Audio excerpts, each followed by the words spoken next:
Okay.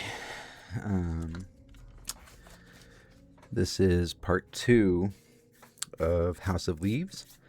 And if you finished the first video and you're along for the second part, thank you. We finished chapter 1 of the Novitzin record about this photographer who's he's a good photographer. He's a Pulitzer photographer, meaning he's really good. And he made a little short film called The 5-Minute Hallway, and it was a weird anomaly in this house. And then there was a second video, and people don't the writer doesn't think it exists because people have seen it, and there are people who've never heard of it, and so he thinks like people are just lying. And then that's where we're at. So pretty, and this is all fresh right now. Like I just got some water, so we'll go for 1 hour. And again, these videos are like, if you can't sleep, mostly for like bedtime stories, sort of like chill reading. Found this book in the horror section, and first time reading it, so I'm blind going in. Don't know what to expect. It's the second edition, and in the first video I forgot to mention, every time the word house shows up, it's blue, so it's talking about the house, and it says that in the very like first pages. And then anything else I think I forgot. Oh, so far it's a lot of big words, like like I feel like I'm a good reader in my head. So doing this out loud, like, give me some leeway, because I am not, like, I was stumbling hard in the first video. I'm like, oh man, I am so stupid. But if you're patient and you enjoy the vibes, then we'll struggle together. And if there's a word like these words I had to look up, there was also antinomy. So we're growing our vocabulary. Right, that antinomy. And I think I spelled it wrong. I'm just spelling it to make sure I remember it. Putting it down to make sure I remember it. So let's get started. These usually, I want to try and keep these in like 1 hour, and however long it takes to get through this book, and we'll just keep pushing on through, and then maybe just like a playlist or combine them all into one long ass video. But we'll get started, and thank you for watching if you're here or listening. And here we go. Back to House of Leaves. Oh, and this book has like weird stuff, so if there's anything like my goal is to get, like, overhead shot, but if anything interesting is on the page, I'll just show you the page. Other than that, it's like I'll stop and write notes, and then interject here and there. So it's more like it's free use. We're not like book report in a classroom, not just straight. I'm not reading it. Like, we're going through it, take some breaks, talk about it. But if I get enthralled, it's like there'll be some moments where I'm like deep in the sauce. I'm like, okay, hold on. So let's continue. All right. So chapter 2. We're starting with a quote. Last quote was from the Beatles. I'm trying to see. This quote's from Mary Shelley, and I have Mary Shelley's Frankenstein, but it's like behind me under books. I don't want to dig it out. Maybe at the end. Chapter 2. The labors of men of genius, however, erroneously directed, scarcely ever fail, and ultimately turning to the solid advantage of mankind. Mary Shelley. Excuse me, I have to burp. I burp a lot. Not really, I just drink water and it's like fighting. The Novitzin record actually contains 2 films. The one Novitzin made, which everyone remembers, and the one he set out to make. The one he set out to make, which very few people ever detect. While easily overshadowed by the finished film, the filmmaker's original intentions provide an early context in which to view the peculiar properties of the house later on. In many ways, the opening of the Novitzin record, shot back in April of 1990, remains one of the more disturbing sequences because it so effectively denies itself even the slightest premonition about what will soon take place on Ash Tree Lane. So we have a location of the house. They've mentioned Ash Tree Lane twice now, and so I'm guessing that's where the house is.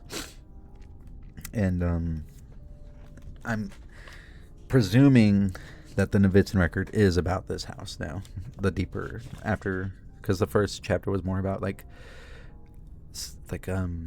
films, a film about little microfilms, I guess. I don't know, like a 5-minute thing, and then it was like a 4-minute, or exploration number 4 was a different like combination of films. Because that one was like edited, so where the 5-minute one didn't feel edited. Okay. Where am I at? Ash Tree Lane. Not once during those initial minutes does Novitzin indicate he knows anything about the impending. Oh my god, my nose is all stuffy. Does Novitzin indicate he knows anything about the impending nightmare he and his entire family are about to face? He is wholly innocent, and the nature of the house, at least for a little while, lies beyond his imagination, let alone his suspicions. Of course, not everyone remains in accordance with this assessment. Dr. Isaiah Rosen believes Novitzin's a fraud from frame one, and his early posturing puts the entire work at risk.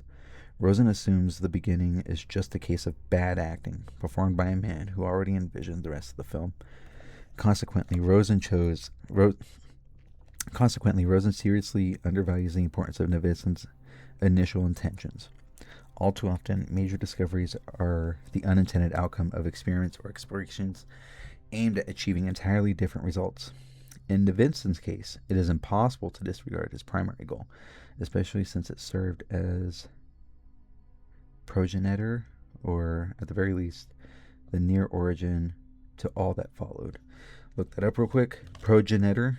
Am I saying that right? When I come across a word, I have to look it up. Progenitor. Is that even, I'm not spelling it right. Progenitor. All right, here we go. Progenitor. I was so close. A person or thing from which a person, animal, or plant is descended. Okay. So it's like its origin. Let me write that word down. We started this, and I've learned 4 new words. I've learned a lot of new words, but 4 impactful ones. Where is it? Progenitor. Especially since progenitor.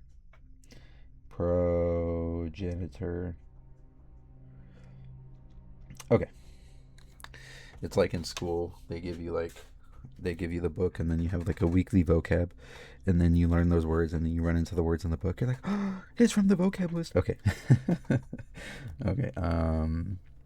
In Novitzin's case, it is impossible to disregard his primary goal, especially since it served as progenitor, or at the very least, the near origin to all that followed. Rosen's presumptions led him to dismiss the cause for the result, thereby losing sight of the complex and rewarding relationship which exists between the two. It's funny, Novitzin tells us at the outset, I just want to create the record of how Karen and I bought a small house in the country and moved into it with our children, sort of to see how everything turns out. No gunfire, famine, or flies, just lots of toothpaste, gardening, and people stuff, which is how I got the Guggenheim Fellowship and the NEA Media Arts Grant. Maybe because of my past, they're expecting something different. But I just thought it would be nice to see how people move into a place and start to inhabit it. Settle in, maybe put down roots, interact, hopefully understand each other a little better. Personally, I just want to create a cozy little outpost for me and my family. A place to drink lemonade on the porch and watch the sunset. Which is almost literally how the Novitzin record begins, with Will Novitzin relaxing on the porch of his small, old-style heritage house, enjoying a glass of lemonade, watching the sun turn the first few minutes of daytime into gold. Despite Rosen's claim, nothing about him seems particularly devious or false, nor does he appear to be acting. In fact, he is a disarmingly pleasant man, lean, attractive, slowly edging through his 40s, determined once and for all to stay in and explore the quieter side of life. At least initially he succeeds, providing us with pristine glimpse of the Virginia countryside, the rural neighborhood, purple hills born on the fringe of night, before moving past these establishing shots and focusing more closely on the process of moving into the house itself. Unrolling pale blue oriental rugs, arranging and rearranging furniture, unpacking crates, replacing light bulbs, and hanging pictures, including one of his own prize-winning photographs. In this way, Novitzin not only reveals how each room is occupied, but how everyone has helped apply his or own personal texture. At one point, Novitzin takes a break to interview his 2 children. These shots are impeccably composed. Son and daughter bathed in sunlight, their warmly lit faces framed against a cool backdrop of a green lawn and trees. His 5-year-old daughter, Daisy, approves of their new house. "It's nice here," she giggles shyly, but she's not too shy to point out the absence of stores like Bloomingdale's. Chad, who is 3 years older than Daisy, is a little more self-conscious, even serious. Too often his response has been misread by those aware of the film's ending. It is important to realize, however, that at this point in time, Chad has no sense of what the future holds. He is merely expressing anxieties natural for a boy his age who has just been uprooted from his home in the city and deposited in a vastly different environment. As he tells his father what he misses most is the sound of traffic. It seems the noise made by trucks and taxicabs created for him a kind of evening lullaby. Now he finds it difficult to fall asleep in the quiet. "What about the sound of crickets?" Novitzin asks. Chad shakes his head. "It's not the same. I don't know. Sometimes it's just silent. No sound at all." "Does that scare you?" Chad nods. "Why?" asks his father. It's like something's waiting." "What?" Chad shrugs. "I don't know, Daddy. I just like the sound of traffic." So, this film, the more and more it gets talked about, to me feels like it's like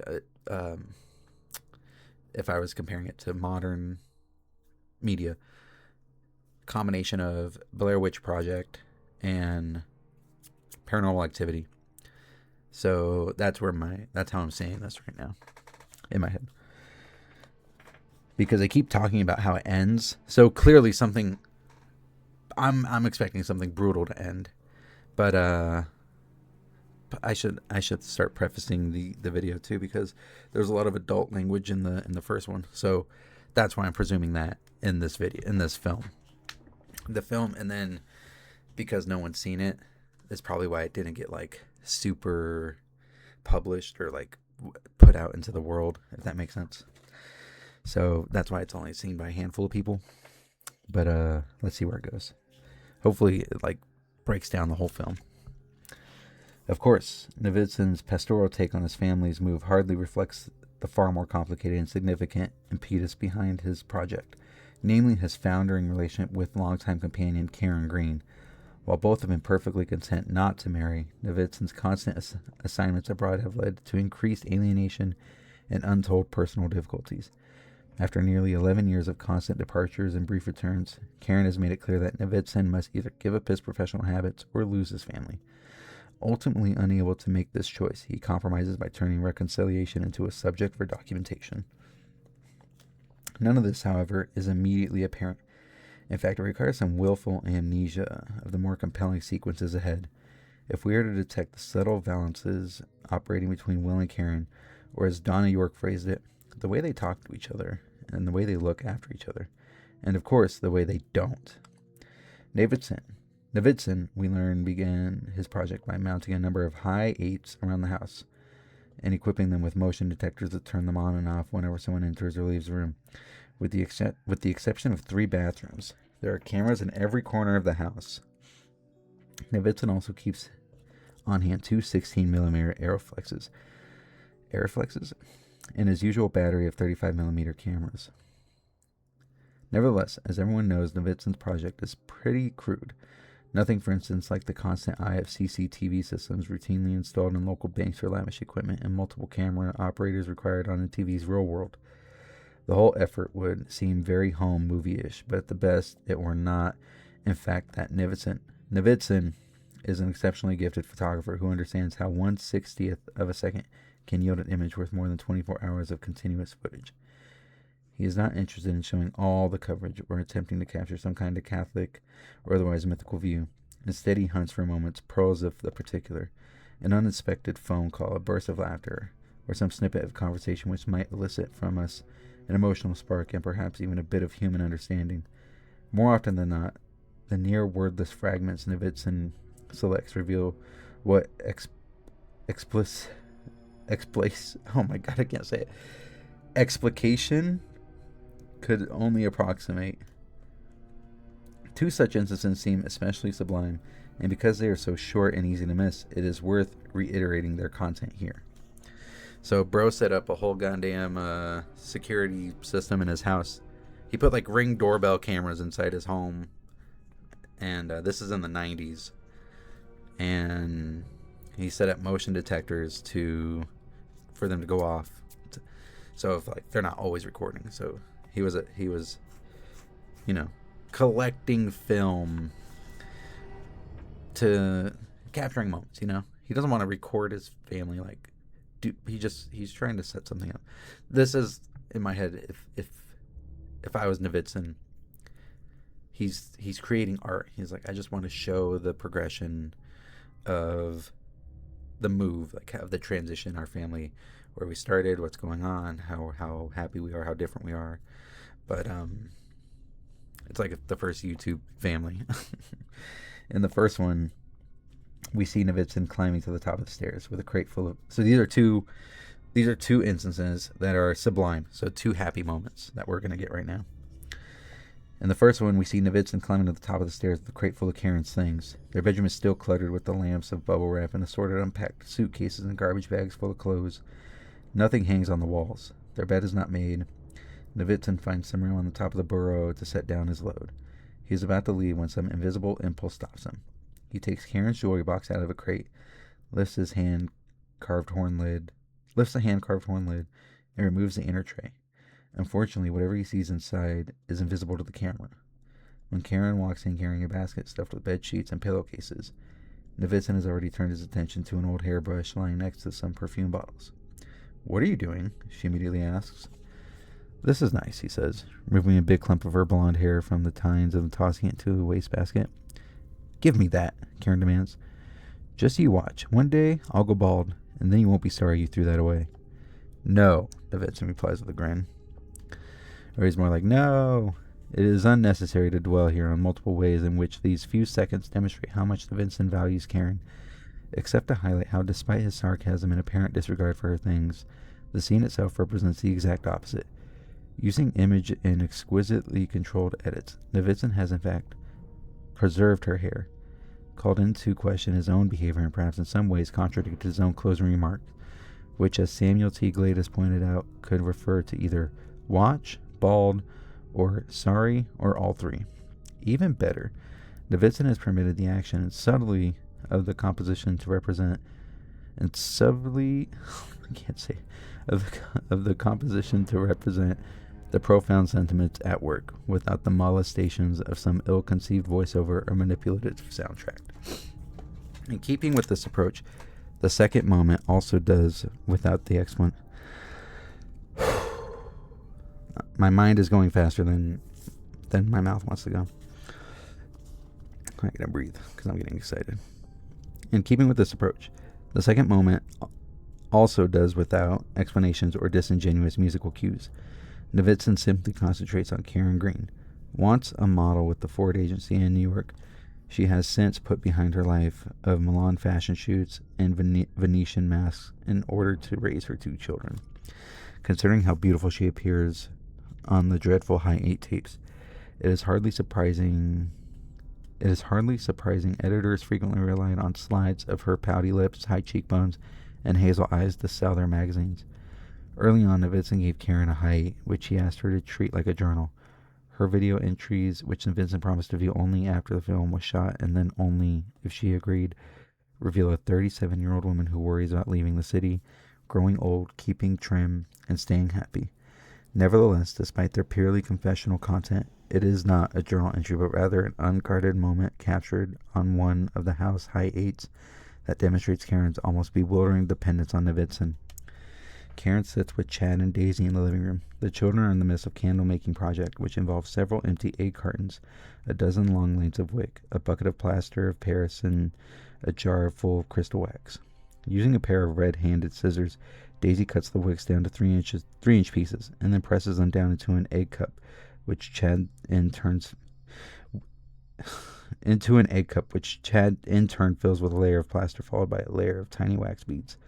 The result is some kind of candle with plenty of goop to go around, most of it ending up on the children's hands.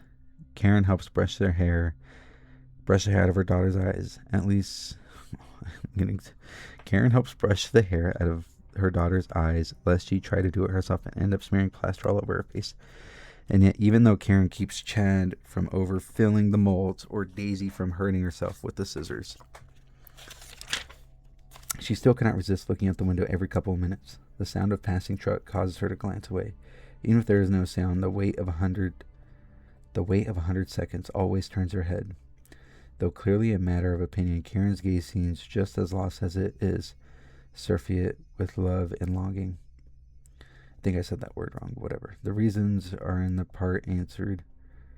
When the last Novitzin car pulls in the driveway, Karen hardly attempts to contain her relief. She instantly leaps up from the mini candle factory and dashes off the room. Seconds later, no doubt thinking better of herself, she returns. Daisy, hold off on using the scissors until I get back. Mommy, Daisy shrills. You heard what I said. Chad, keep an eye on your sister. Mommy, Daisy squealing even louder.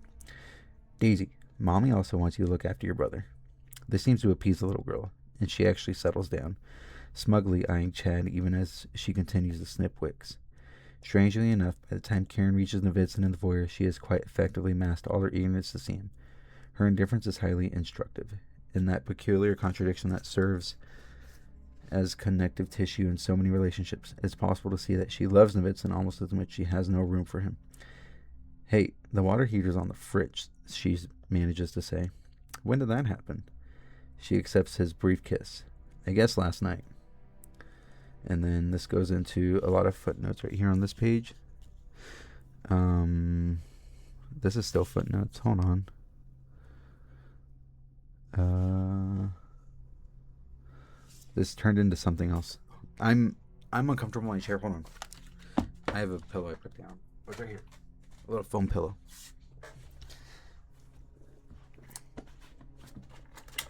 Okay.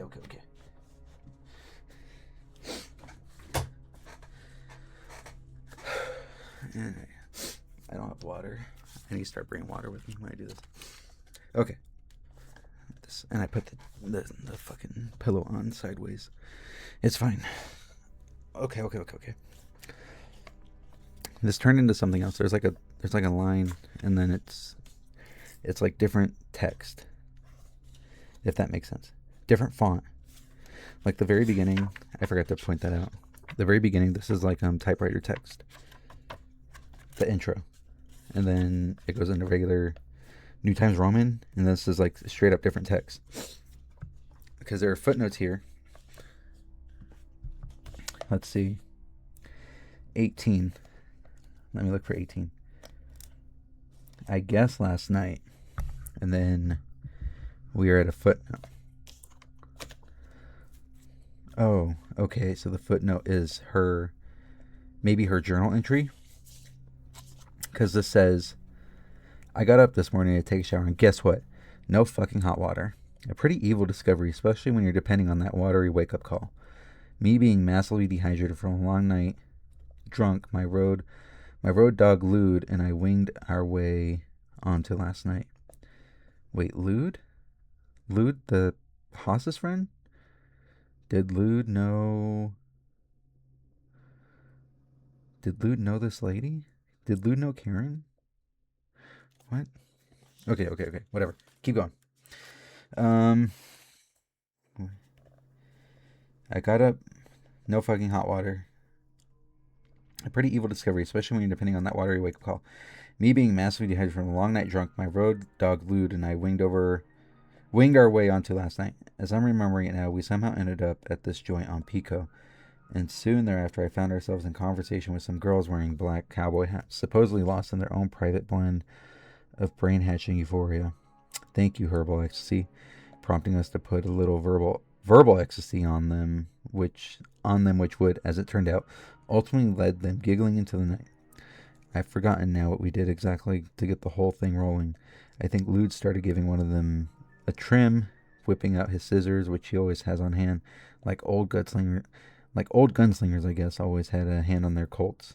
There he goes, snipping locks and bangs, doing a great fucking job too. But hey, he's a pro. And all of it in the dark too, on a bar stool surrounded by dozens of who knows who.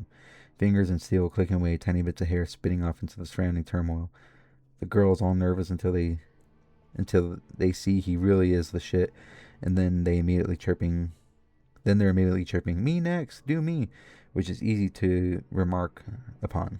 So instead, Lude and I remark upon something else, which this time around is all about some insane adventure I supposedly had when I was a pit boxer. Mind you, I never heard that term before, nor had Lude. Lude just made it up and I went with it.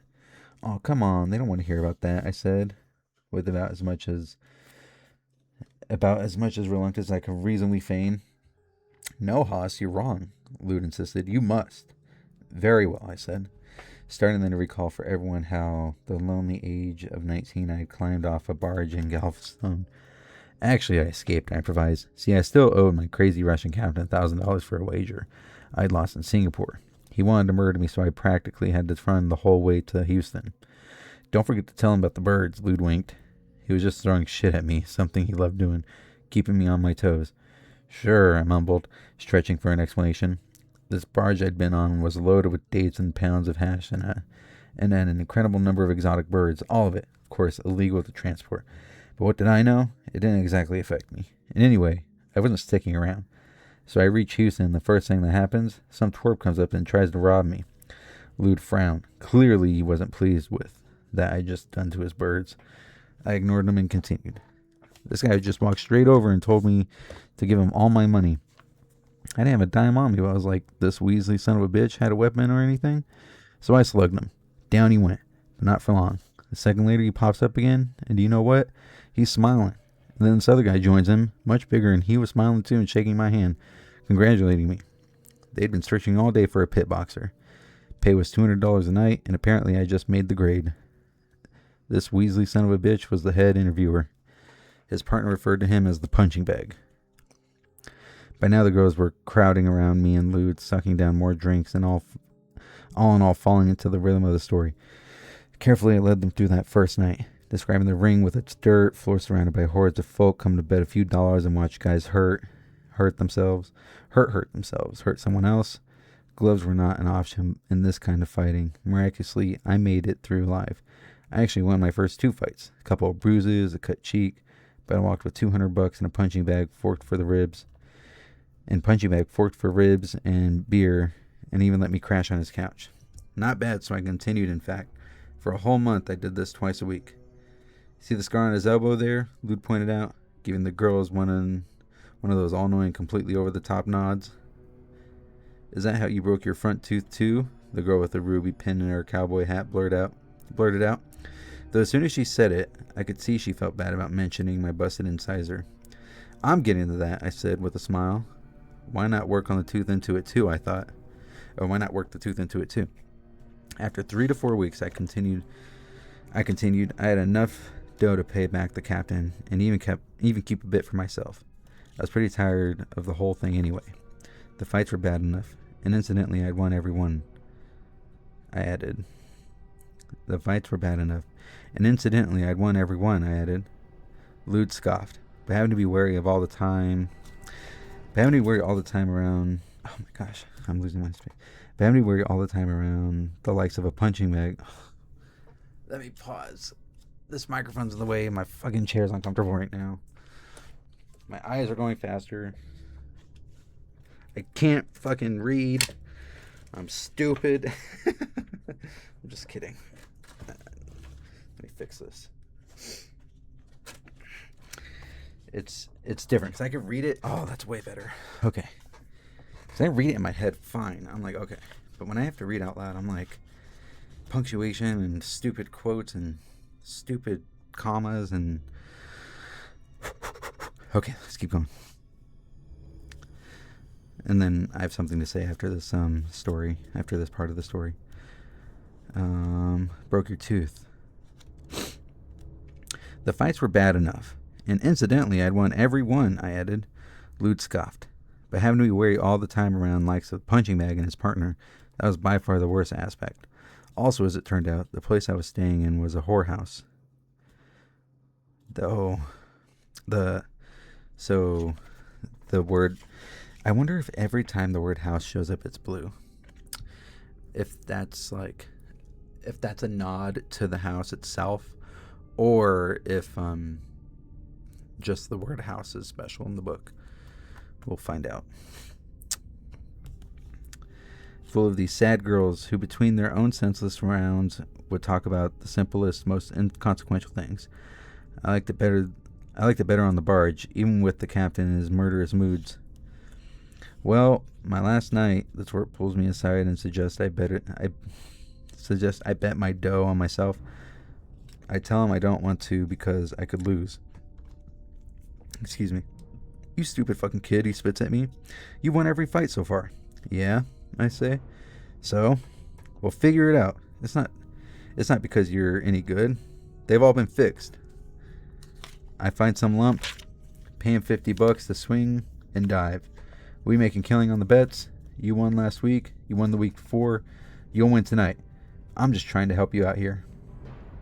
So being the stupid kid I was, I bet all the money I had and walked into the ring. Who do you think was there waiting from me? It's either the fucking captain or the punching bag. I gave everyone a chance to come up with their own answer while I drained my glass of beer, but no one had a clue who I was about this fight. Even Lude was a step behind. Of course, that depends on how you look at it. He was also fondling the ass of a girl with a tourmaline in her cowboy hat while she, in turn, or so it appeared to me, was caressing the inside of his thigh. In the middle of all those Houston losers, all of them screaming odds, screaming money, licking their gums for blood, stood Punching Bag. Boom! Beat this guy in his own story. Fist all taped up, not even a flicker of a smile or the slightest bit of recognition in his eye. Boy, let me tell you, he turned out to be a mean-spirited, remorseless son of a bitch. S.O.B. That first round, he knocked me down twice. The second round, I almost didn't get up. All month long, he and his partner had been boosting the numbers on me so that when Punching Bag, and at this point, he was the long shot, slaughtered me, they'd walk with a small fortune, or run. Me though, a dumb 19-year-old who'd wandered into Galveston after 3 months at sea, I was going to lose my money and wind up in a hospital. Maybe worse. Since the fights were just 3 rounds long, I only had one more left to do something. His partner threw a bucket of ice water on my face and told me to crawl out there and get it over with. As I wobbled to my feet, I shook my head and saying it loud enough so he could hear me, but not so loud he'd think I was selling something. I said it was all too bad because I have a plan to use my money to buy a shipment of some stuff worth at least 1,000% on the street. Well, the last round, Punching Bag broke my tooth. I was out. They'd both originally planned to ditch me, but my little gambit had worked. After what the partner had heard me say, which I'm sure he shared as soon as he could with Punching Bag, they dragged me along, dumped some whiskey into me in their truck, and started grilling about the stuff I'd been babbling about, trying to find out what was worth 1,000%. Now, I was in a bad way, more than a little afraid that they'd do something really evil if they found out I'd been bullshitting them.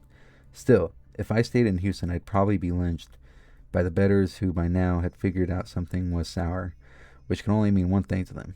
All explanations to the grave. Punching Man and his partner and me were to blame. I had to think fast, and besides, I still wanted my money back. So, by now even Lude was hooked. They all were. The girls, engrossed and smiling and still shimmying closer, as if maybe by touching me they could find out sure if I was for real. Lude knew it was pure crap, but I had no clue where I was heading. To tell you the truth, neither did I. So I took my best shot. I pointed them to the barge. I hadn't figured out what I'd do once we got there, but I knew the ship was leaving in the tide early next morning, so we had to hurry. Luckily, we arrived in time, and I immediately went off to find the captain, who, as soon as he saw me, grabbed me by the throat.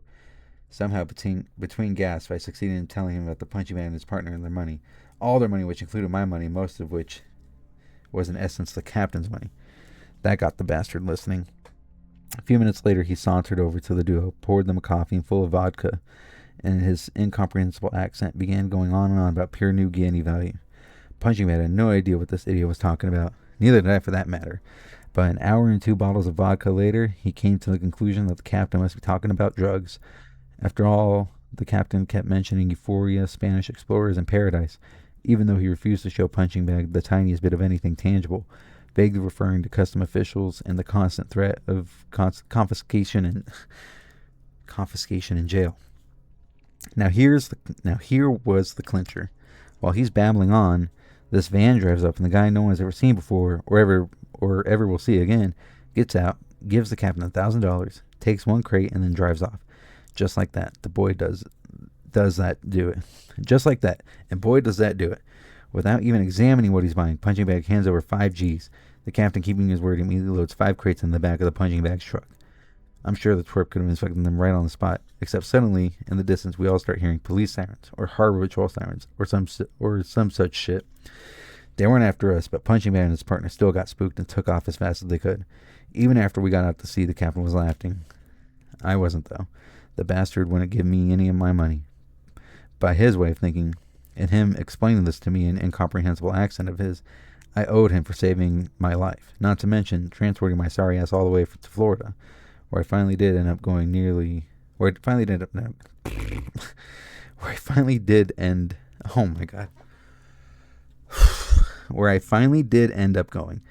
dying in cold water, a place called Devil's Ear, which is an altogether different story. Still, it wasn't so bad, especially when I think now and then about Punching Bag and his partner. I mean, I wonder what they did, what they said when they finally tore open all those crates and discovered all those fucking birds, over 50 birds of paradise. A few months later, I did read somewhere how Houston police busted 2 known felons trying to unload a bunch of exotic birds at a zoo. So that's the end of that story. So all this, that whole thing was fake. And the perspective changed when, I don't know if this is in the house, like let's say this bar is the house, which doesn't make sense still, because they said they're in Virginia, right? Or they're in someplace, Novitzin in this film. They left the city. So, and then Haas and Lude are in LA. And while they're in LA, they're at a bar, and Lude is like, I'm a hairstylist, and he has scissors, and he's like flirting with girls, like he's like, I'll give you a haircut, I'll make you look good. And as he's doing that, he's playing wingman to Haas. He's like, hey Haas, tell him about that one time. And Haas is telling a made up story. All that's made up. Now, that goes back to what was said at the very end of the intro, which was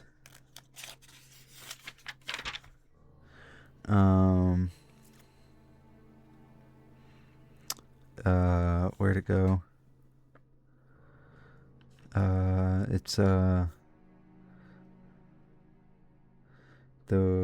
Where'd it go? There was a phrase at the very in the intro that said, if you're good at telling stories, then it doesn't matter if it's like true or not. But that was at the very intro. Oh, it was in the letter that he wrote, that Zambano wrote the day before he died. It says, oh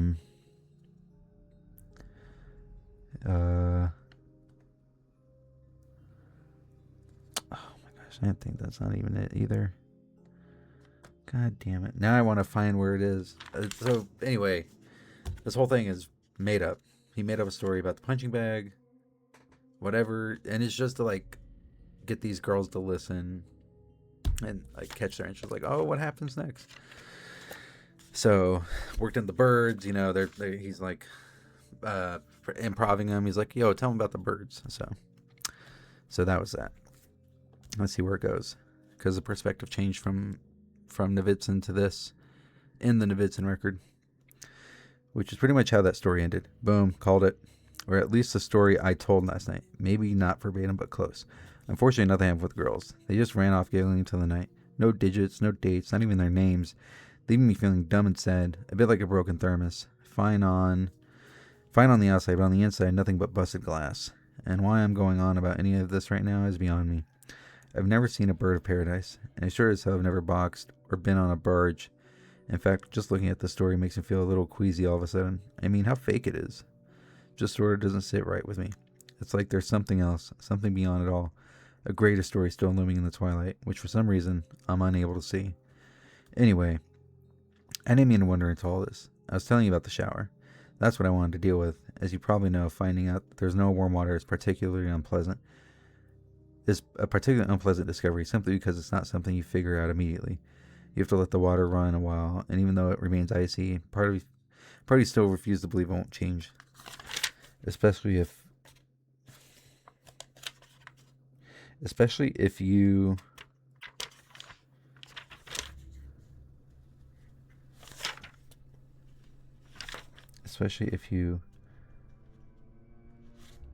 okay, so it cut in the middle of perspective.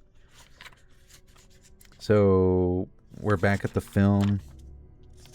So she says, I guess last night, and then what both these moments reveal is how much Will and Karen need each other, and yet how difficult they find handling and communicating those feelings.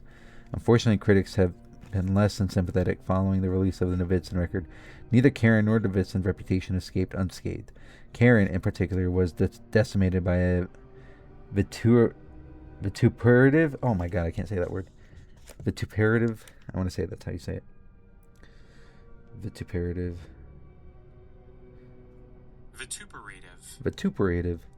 I was close. It means abusive.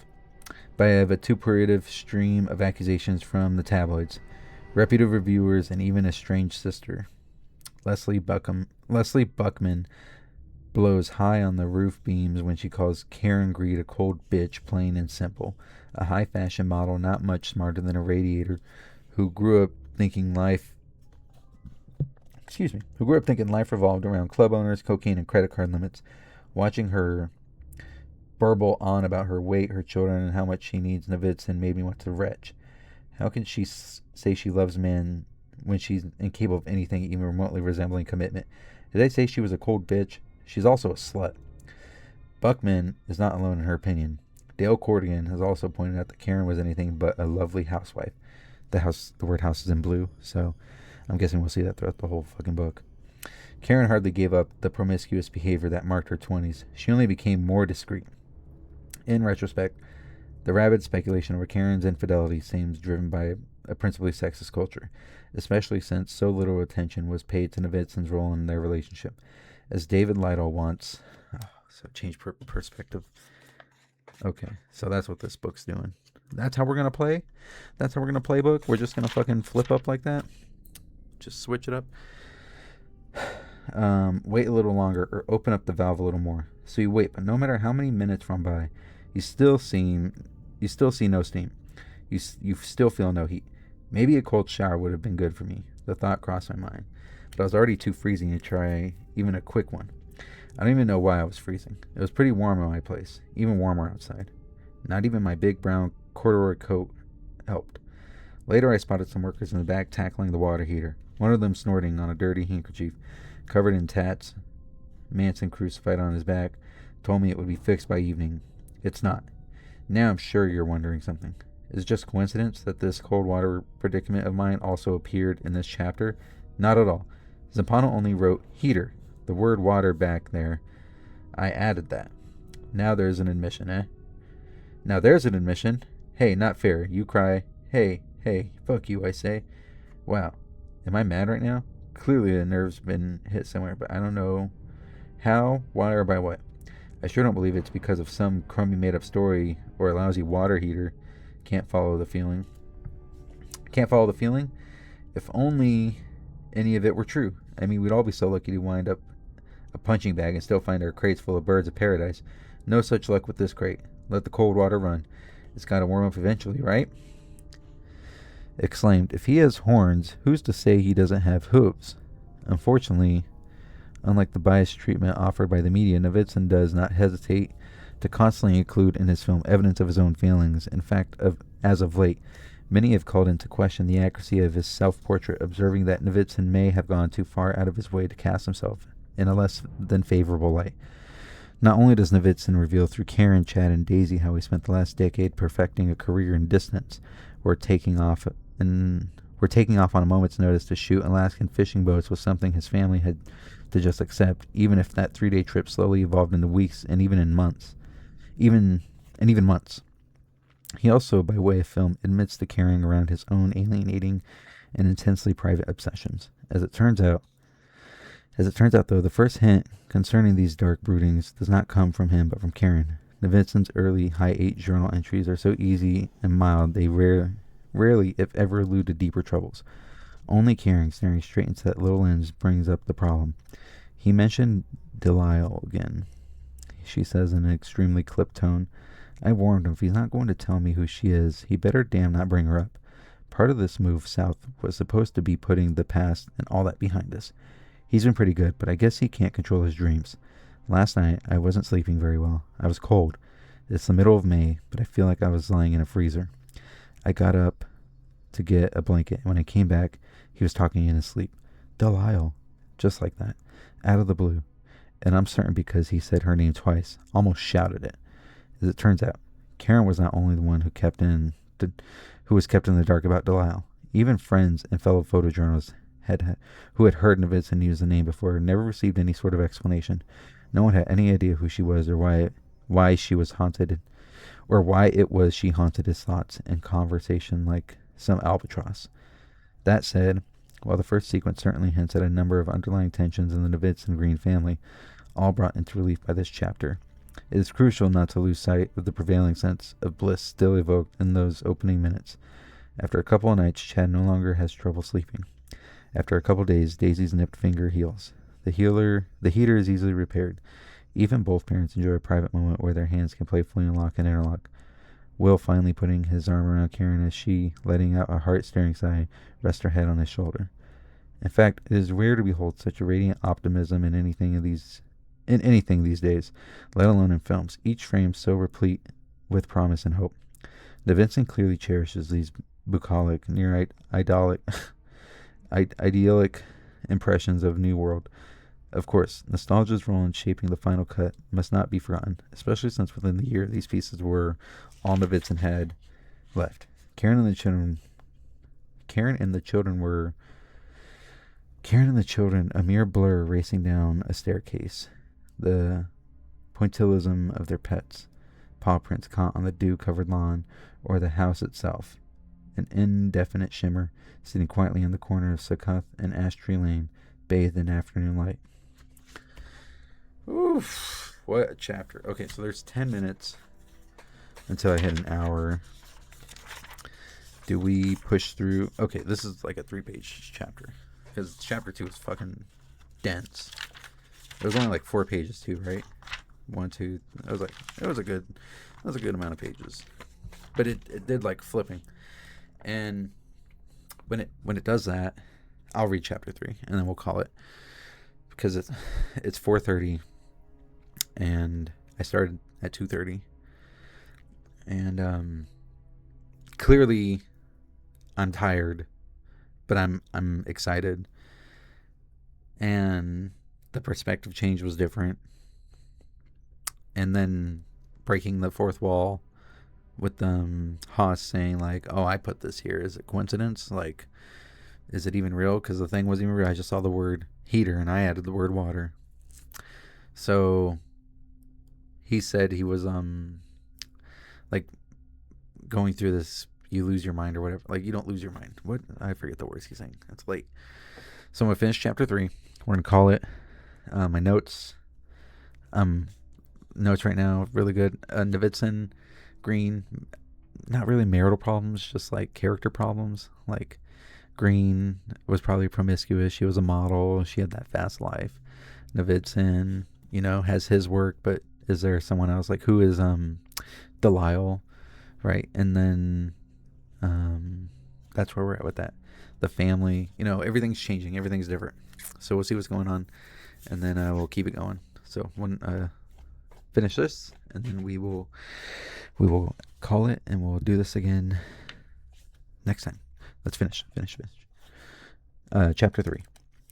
It is no accident that the photographer becomes a photographer any more than a lion tamer becomes a lion tamer. Doretha Lang.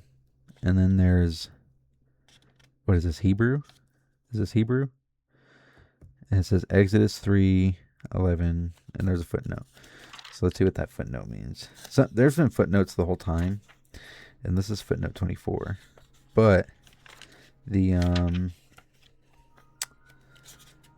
some of them I'm like, okay, I don't have to go back for that. And footnote 24 doesn't exist right now. I'm looking, I'm reading.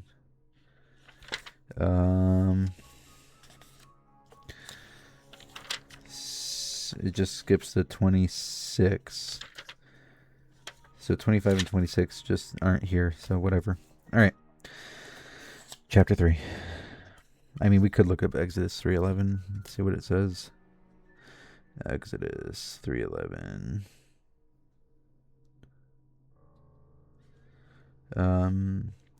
Moses questions calling from God at the burning bush, asking, "Who am I that I should go into Pharaoh, and that I should bring forth the children of Israel out of Egypt? Who am I?" Okay. Interesting. Okay. Why Novitzin? Why not someone else? When the great Florentine howls, Ma Perci, Venervi, Ochi, O concede, Ainon ne ino palosono. Homer's rival calls him a. Oh, the footnote's right here. Oh my god, I'm stupid. I didn't see those. And then this is Dante, what I just read in Latin. But why should I go there, and who grants it? I am not Aeneas, I am Paul. I am not Paul. And Paul, I think, is one of the apostles, right? Out of the Bible. He's like the greatest one in the story. I don't know Christianity lore, or I don't know, a biblical text, but I know it. It's late. I don't have like the depth. So whatever. We move on. And I didn't see these. That's how tired I am. I didn't see this right here. The footnotes are right here. Normally they're down here. Okay. But nothing interesting on this page other than text. So, but why should I go there? Who grants it? A question I'm often asking myself these days, though not the Aeneas or Paul part. The simple answer I know. Lude woke me up at 3 a.m. to check out some dead guy's stuff. Of course, it's not really all that simple. Typically, when Lude calls me late at night, it's because there's some party he wants to hit. He's the kind of guy who thinks Sublime is something you choke on after a shot of tequila. Maybe he's right. Excuse me. Not that this matters. Someone once told me Lude's real name. Real name is Harry. Maybe he did, though no one I know has ever called him that. Yo, there was a letter from Harry. The letter from Harry was the first thing. It's back here. Like the final entry was Harry of this introduction. No, it was Johnny. God, I was excited for a minute. Okay.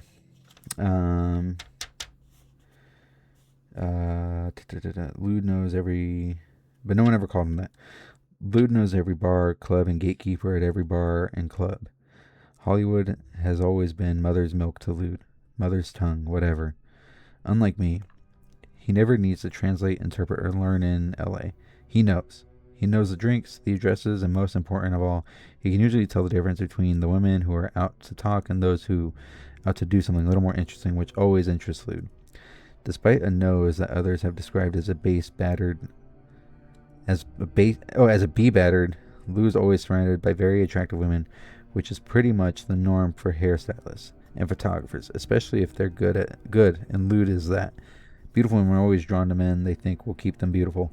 During the past 2 years, he and I have spent a good deal of time wandering all over this odd city. We both arrive in late hours, appreciate the sad taste, and never get in the way of each other's dreams. Even though Lou just wants more money, better parties, and prettier girls, and I want something else. I'm not even sure what to call it anymore, except I know it feels roomy and it's drenched in sunlight, and its weight It's weightlessness, and I know it's not cheap. Probably not even real. Who can guess why Lude and I have ended up as friends? I think it's mainly because he recognizes that I'm game for any misstep he has in the mind, and he enjoys the company.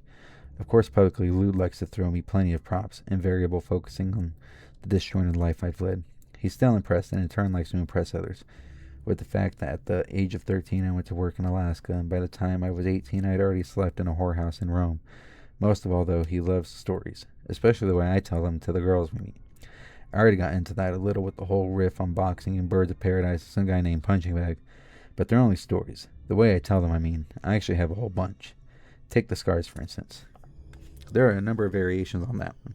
Most popular is my 2-year stint in a Japanese martial arts cult, made up entirely of Koreans living in Idaho, who, on the last day of my initiation into their now defunct brotherhood, made me pick up a scalding metal wok using only my bare forearms. In the past, the wok has been heated in a kiln. Recently, it's been full of red-hot coals. The story's an absolute crock of shit. Or should I say, a wok of shit. Sorry. I know, I should learn to crawl before I walk. Sorry again. I mean, for not being sorry the first time, or for that matter, the second time. But you see, it's so hard to argue with all the whirls of melted flesh. Show them your arms, Johnny, Lude will say in the most offhand, over-the-top manner. Oh, come on. Well, alright, just this once. I roll up my left sleeve, and then, taking my time, roll up my right one. He got that in a cult in Indiana. Idaho, I correct him, and it goes on from there. I also think it's somewhat of a relief not to hear the true story. I mean, you look at the horror sweeping all the way from my wrists into my elbows, and you have to take a deep breath and ask yourself, do I really want to know what happened there? In my experience, most people don't. They usually look away. My stories actually help them look away. Maybe they even help me look away. But I guess that's nothing new. We all create stories to protect ourselves. It's March now. Late March. 3 months have gone by since Lude called me up that night. 3 months since I dragged away a black, unremarkable, paint-spattered trunk, which, as I quickly found out, was one of those old cedar-lined jobbers built in Utica, New York. Special thanks to the C.M. Clapp Company, complete with rusted latches, rotting leather handles, and a lifetime of digressions and disappointments. To date, I've counted over 200 rejection letters from various literary journals, publishing houses, even a few words of discouragement from prominent professors in the East Coast universities. No one wanted the old man words except me. Coward. And orders him to get moving because the powers have been taking a personal interest in his salvation. For Hell's cartographer, the answer is mildly satisfying. For Novitzin, however, there is no answer at all during exploration number 4. He even asks aloud, "How the fuck did I end up here?" The house responds with resounding silence. No divine attention, not even an Amoritic guide. Some have suggested that the horrors of Novitzin encountered in the house were merely manifestations of his own troubled psyche. Dr. Ivan Van Pullet, in his book The Incident, claims the entire house is a physical incarnation of Novitzin's psychological pain. After wondering how things... Oh, this is the doctor talking. After wondering how things might have turned out if Will Novitzin had, how shall we say, done a little bit of house cleaning. While Pullet is not alone in asserting that Novitzin's psychology profound influenced the nature of those rooms and hallways, few believe it conjured up that place. The reason is simple. Novitzin was not the first to live in that house and encounter its peril.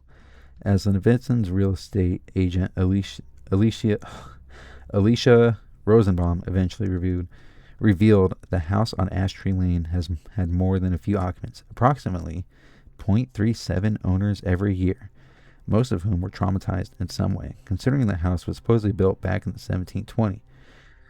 In 1720, quite a few people have slept and suffered within those walls. If the house were indeed a product of psychological agonies, it would have been a collective product of every inhabitant's agonies. It is no great coincidence that eventually someone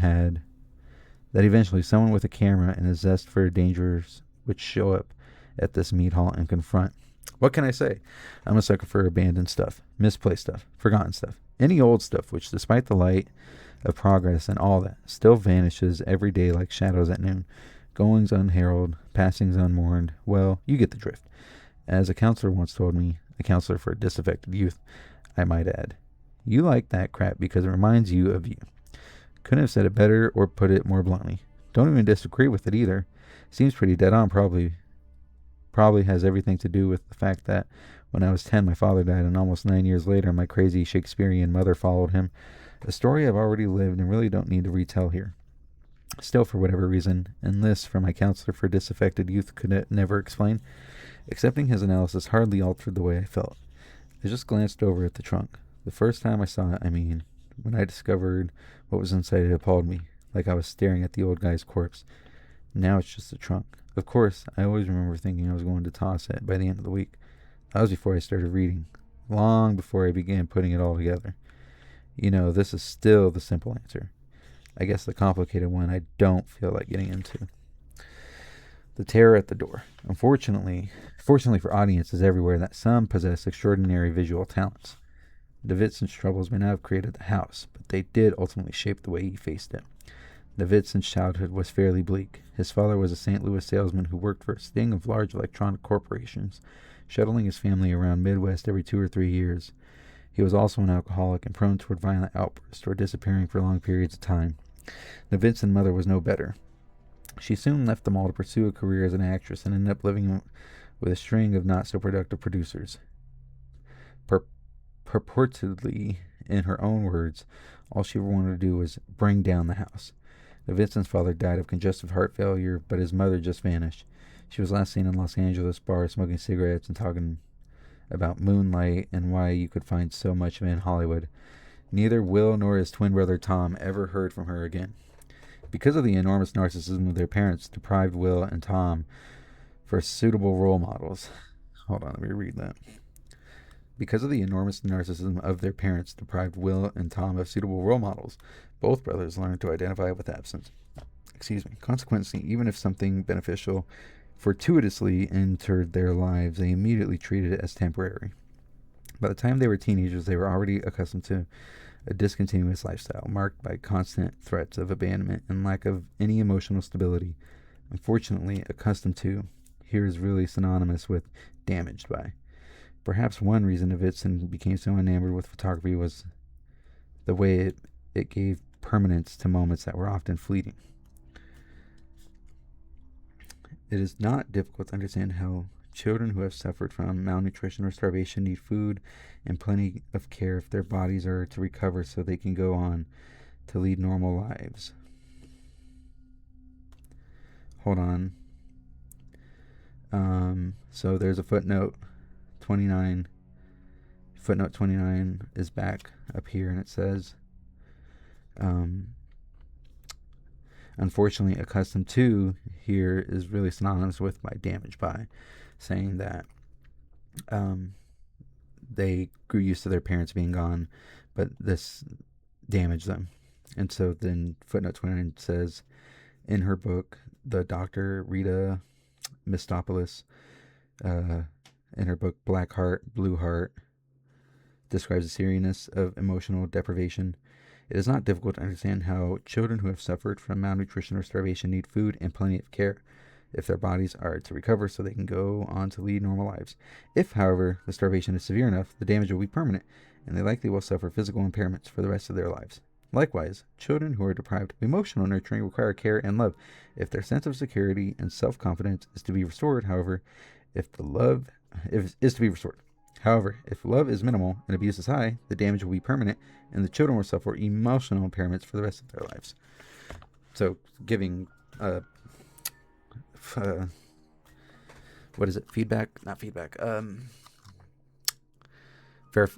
validation to the statement. Nevertheless, not even 10,000 photographs can secure a world, and so while Davidson may have worked harder, taking greater risk, and becoming increasingly more successful, he was ultimately misled in feeling that his labor could make up for the love he was deprived as a child, an ultimate sense of security such love bestows. For this reason, we should again revisit Davidson on his porch, his gaze fixed, his delicate fingers wrapped around his glass of lemonade. I just thought it would be nice to see how people move into a place and start to inhabit it, he calmly announces. Settle in, maybe put down roots, interact, hopefully understand each other a little better. Personally, I just want to create a cozy little outpost for me and my family. A pretty innocuous and laconic rumination, and yet it contains one particularly nettlesome word. By definition, outpost means a base, military, or other which, while safe inside, functions principally to provide protection from hostile forces found on the outside. This has always seemed a bizarre word to choose to describe a small house in Virginia countryside, but it does shed some light on why Novitzin undertook this project in the first place. More than just snapping a few pictures and recording daily events with a few high eights, Novitzin wanted to use images to create an outpost set against the transience of the world. No wonder he found it so impossible to give up his professional occupation. In his mind, abandoning photography meant submitting to loss. Therefore, to revisit our first two questions, why Novitzin? Considering the practically pre-adamant history of the house, it was inevitable someone like Novitzin would eventually enter those rooms. Why not someone else? Considering his own history, talent, and emotional background, only Novitzin could have gone as deep as he did and still have successfully brought that vision back. Oof. Okay. I am tired. My head's hurting. Those last 2 pages, my throat started hurting. So it's interesting, and my head's hurting. I think because I'm dehydrated, not because the book is hurting my head. I want to keep going, but doing it out loud is different. If I was reading it in my head, I could be further. Stop with the notes, but that was really good. I'm so tired right now. I can't think of a thought to say. The back of my throat's hurting. My mouth is dry. Let me write some notes for next time. So notes for next time. We need water on hand so I can sip here and there. All right, so we have Novitzin, whose dad, what was his dad was a salesman. He was drunk, abusive, and would disappear, right? And then his mom wanted to be an actress, and she disappeared to LA. And then Novitzin has a twin named Tom. Novitzin's first name, Will. And the word outpost. You know, when I read that, I thought the same thing. I was like, outpost? Like, every word in there was whatever. So, I kind of just brushed over it when I first saw it. Karen. There's Karen, his wife. Karen. She was a model. And promiscuous.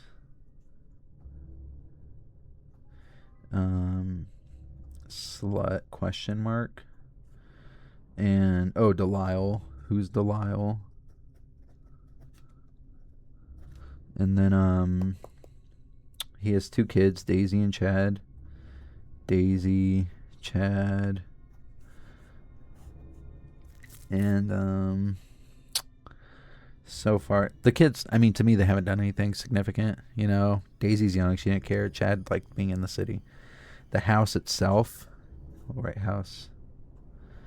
house was 1720, and realtor said 0.37 tenants a year based on her. So even if you start from like the 1900s, that's 3 a year, just raw numbers. If you do 3 a year from 1900 to 3 times 100, 300 people, 300 bad experiences, and they're in the 90s, like I think 95, I can't remember what year they moved in. It should say in the first one. Oh shit. And then we have Haas and Lude, they're up here. Lude's a hairstylist. I also have to go poop. And Haas is a good storyteller, who is also a liar. He's lied about his story, so we haven't heard anything truthful. So he can be an unreliable narrator. Because what if Lude never woke him up? You know what I mean?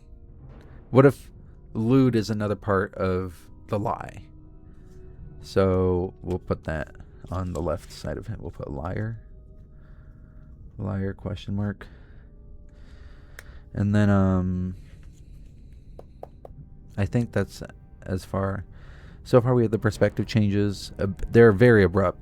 It's just like, it could be mid-sentence, I think. And if it's that, then I think you can tell, because I was trying to change voice dialect with how, when it would go from Haas and how he talks to how it would go to the breakdown of the Navidson record. So that is part 2. And if you liked it, if you enjoyed it, please let me know. Any feedback will help. And this is the first time I'm reading this, so if you've read it and you're excited to what I'm gonna go through, then stick around. If this is your first time going through it, then we're both just as lost, and I hope I'm a good travel guide, I guess, because that's what this is. Sort of like a book report, just for fun, because I wanted to read more books this year, and I've heard about this and thought I'd give it a try, and I couldn't sleep tonight, so here we are. I read for 2 hours, and now I'm tired. I'm tired in a different way. I have to go to the bathroom. I just want to lay down. The back of my head was hurting. I'm dehydrated. My throat hurts, and and this chair is uncomfortable. So I will see you guys next time. Thank you so much. I kind of want daily, but I'm kind of busy all the time, so I want daily so I can read the book. Like, I want to read more, but I do a lot of stuff. So if not daily, definitely weekly, but it will be consistent, and I'm excited, so I will probably read more later today, because I don't have anything else going on. So I'm gonna go to bed. I hope to wake up to some people, and happy Valentine's Day. Have a good day. I'll see you guys next time. Thank you.